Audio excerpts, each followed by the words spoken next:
আসসালামু আলাইকুম ভিউয়ার্স।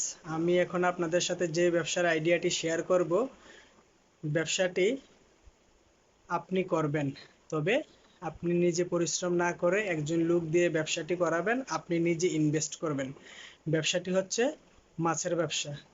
ব্যবসাটি কিভাবে করবেন দেখুন। আপনি ভোরে মাছের আড়তে গিয়ে 20,000 টাকার মাছ কিনে আনবেন। কিনে এনে একটি ভ্যান এবং একজন লোক রাখবেন, তাকে দিয়ে সারাদিন মাছগুলো বিক্রি করাবেন। আপনি 20,000 টাকার মাছে কমপক্ষে 2 থেকে 2,500 টাকা লাভ করা সম্ভব। আপনি যদি একটি লোক 1,000 টাকা দিয়ে রাখেন, তাও আপনার দিন শেষে 1 থেকে 1,500 টাকার মতো লাভ করা সম্ভব। এই ব্যবসাটিতে আপনি নিজে পরিশ্রম করতে হবে না, আপনি শুধু টাকা ইনভেস্ট করবেন এবং মাছের আড়তে গিয়ে মাছগুলো কিনে একজন লোকের কাছে দিয়ে দিবেন, যে সারাদিন সে বিক্রি করে দিন শেষে আপনার কাছে এসে হিসাব দিবে কয় কেজি মাছ বিক্রি করলো এবং কত টাকা বিক্রি করলো। এতে করে আপনি পরিশ্রম না করেও শুধু পুঁজি খাটিয়ে দিন শেষে ভালো একটি অ্যামাউন্ট লাভ করা সম্ভব, লাভ করতে পারবেন।